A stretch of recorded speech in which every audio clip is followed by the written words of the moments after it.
अस्सलाम वालेकुम, मेरे डिजिटल चैनल में आप लोगों की स्वागत है। आज पाकिस्तान में पेट्रोल के प्राइस इतना महंगा कर दिया कि आवाम का जीना मुश्किल हो गया है। लेकिन इससे पहले हम लोग हाल ही मार्केट में पेट्रोल का हिसाब लगाते हैं, मतलब कितने का मिलता है। तो मैंने जाके सर्च किया तो मुझे पता चला कि पेट्रोल पेट्रोल के इस वक्त जो मैं वैल्यू आप लोग कर रहा हूँ, तो इससे 2 3 4 5 मिनट पहले मैंने किया तो $111.54 का मिलता है, बैरल मिलता है। तो आप लोगों को सबको पता होता है कि एक बैरल में 159 लीटर तेल होता है। 159 लीटर तेल का अगर हम लोग हिसाब लगा दें मोटा मोटा, तो हमारे पास 1 लीटर ₹195 का पड़ता है, जो पाकिस्तान में पहुंचता है और खरीदते हुए मिलता है। अगर पाकिस्तान में पहुंचते हुए हमें कितने का पड़ता है, मोटा मोटा इस वक्त की महंगाई के हिसाब से लगाते हैं, वरना तो सस्ता मिलता है। अगर मोटा मोटा के हिसाब से लगाते हैं तो 195 का हमें लीटर मिल रहा है, और कार्गो शिपिंग ₹8 का है, रिफाइनरी ₹17 का है, डीलर का ₹16 का है, जनरल टैक्स होता है वो ₹18 का है, और जो जिसकी जो जगह होगी वो ₹90 टैक्स लेगा। अगर ये सारे टोटल मिला के अगर देखा जाए तो ₹344 बनता है। फिर भी ₹458, हाँ, ₹108, मतलब ये तो बहुत ज्यादा।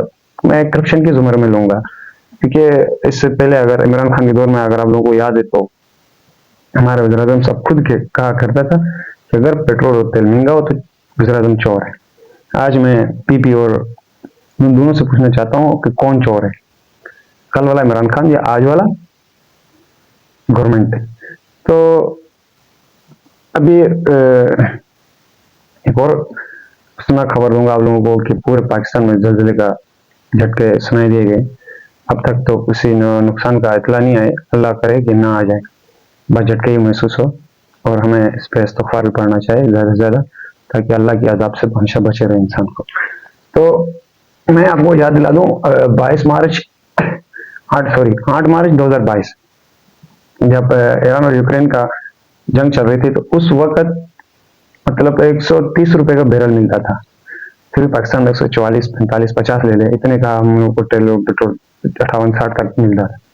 लेकिन आज हद से ज्यादा हो गए कि, और ऊपर से हमारे लॉकडाउन की तरफ जा रहे हैं। मैं 16 फरवरी की कोई प्रेस कॉन्फ्रेंस देख रहा था, अचानक जब मोबाइल चला रहा था तो वहां से मेरे नजरों से गिरा, तो उसने कहा कि जब मीटिंग में मैं भी बैठा हुआ था, तो मैंने कहा कि अगर आप लोग लॉकडाउन की तरफ गए तो इसको मैं बर्दाश्त नहीं कर सकता हूँ। केपीके की जो गुजराला है 16 फरवरी का, तो अगर एक गुजराला इसको बर्दाश्त नहीं कर सकते तो काम हम कहाँ से करेगा? अगर लॉकडाउन की तरफ जाते हैं तो सबसे पहले जो बंद होंगे रेस्टोरेंट लाइन होगी, तो रेस्टोरेंट लाइन में पाकिस्तानी लाखों तो हजारों के हिसाब से तो लोग जॉब कर रहे हैं। इसके अलावा स्कूल पहले से बंद कर दिया है, जो प्राइवेट सेक्टर में टीचर वगैरह पढ़ाते थे। गवर्नमेंट का तो इश्यू नहीं है, गवर्नमेंट बैठे बैठे सीधे दे सेक्टर में बैठे थे, वो गए बच्चों की एजुकेशन गए बस पहले।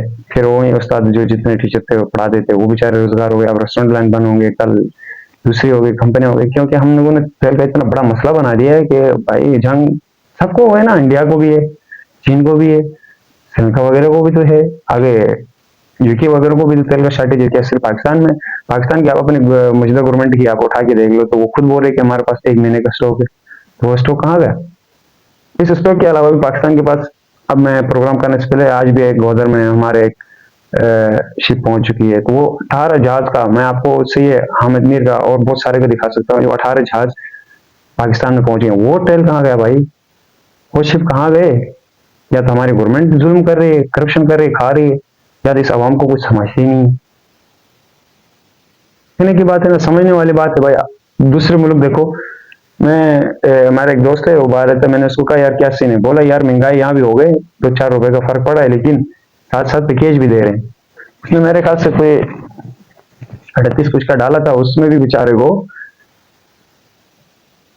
31 कुछ का डाला तो $4 भाई उसको उसको वो दिया हुआ है, सही है, पैकेज दिया उन लोगों ने, डिस्काउंट दिया हुआ है। तो ये होता है फॉरेन कंट्री अपने मुल्क को रिलीफ देने की। जो टैक्स होता है वो रिलीफ के लिए तो होता है। यहाँ हमारे पास पता नहीं टैक्स क्या क्या प्रोटोकॉल के लिए। लोग बोलते हैं हमें गाड़ियां कम करो, चलो ठीक है, गाड़ियां कम करने के लिए तैयार हम लोग। अब लोग इसके अल्टरनेट क्यों नहीं देख रहे भाई? इसके यूज क्यों नहीं देख रहे हो कि हम इसकी जगह कौन सी चीज यूज कर सकते हैं, इस्तेमाल कर सकते हैं? हर लोग अपना अपना अलग अलग ऑप्शन ढूंढ रहे होते हैं। हमारे यहाँ तो ऑप्शन है ही नहीं भाई, बस खुदा माफ करे फिर से चल रहा है उसी के आगे, जाना ही नहीं है हमें और आजमाना ही नहीं है। भाई आपके चाइनीज इलेक्ट्रिक कार्स में क्यों नहीं यूज करते हो भाई? चलो आगे आपके डीजल का मामला या क्या दूसरी कंपनियों का इशू हो जाएगा, सिस्टम होगा, तो आप शमशी का क्यों नहीं यूज करते हो? शमशी साहब का पानी नहीं बिजली नहीं बना सकते क्या? आपके पास पंप बिजली है, वो क्यों नहीं यूज कर सकते भाई? पाकिस्तान के अपने 25 से 30% ऑयल है, वो कहाँ जा रहा है भाई? वो तो देखने की बात है ना, वो भी तो है हमारे पास। इसके अलावा भी भाई आपके पास से शमशी यूज कर दो, वाइन टर्बाइन हमारे पास मौजूद है, वो आप इस्तेमाल कर सकते हो। शीशे के जरिए आप चीन ने आपको खुद अभी मतलब कोई तो कंप्लीट है, कोई में अंडर कंस्ट्रक्शन पे चल रहा है, शीशे के जरिए भाई बिजली पैदा कर रही है। हम क्या कर रहे हैं?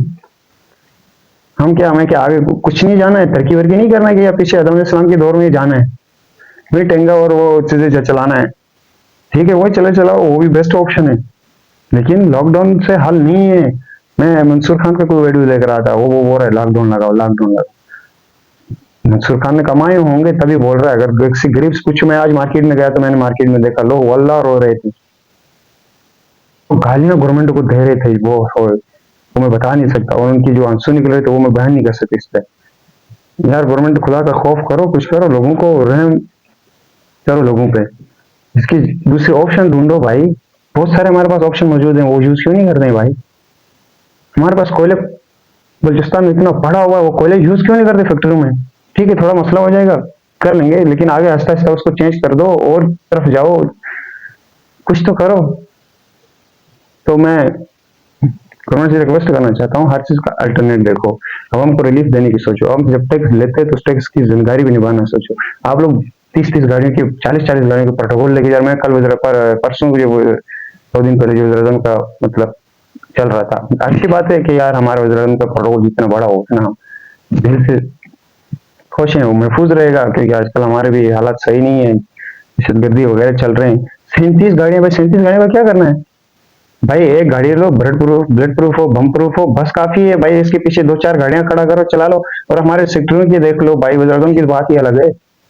सेक्टरों के पास गाड़ियां देखो, करोड़ों की गाड़ियां हैं। एक एसपी क्या होता है भाई? एक गवर्नमेंट का मुलाजिम, अवाम का खिदमत, उसके पीछे 50 एक एसएचओ देखो, कल मैं देख रहा था एक एसएचओ की पीछे 4 गाड़ियां थी भाई गवर्नमेंट की। कि हम लोगों ने वो गवर्नमेंट के जो हम लोग टैक्स दे रहे हैं, गवर्नमेंट की पेट्रोल के लिए दे रहे हैं, एसएचओ की पेट्रोल के लिए दे रहे हैं क्या? एसएचओ की किस चीज के ऊपर हमला हो रहा है भाई? एक आम आवाम अगर महफूज नहीं है या महफूज है तो एसएचओ को कौन कह सकता है? अगर वो एसएचओ ईमानदार हो तो मैं गारंटी से लिख सकता हूँ वो रोड पे सो जाए, कोई उसको कुछ नहीं करेगा। तो खुदा का खौफ करो, पाकिस्तान बचाने की सोचो, पाकिस्तान को बढ़ाने की सोचो, पाकिस्तान को तरक्की की तरफ लेके जाने की सोचो। इसी तरह के बोझ नहीं डाला करो। खुदा हाफिज, मिलते हैं अगले वीडियो में।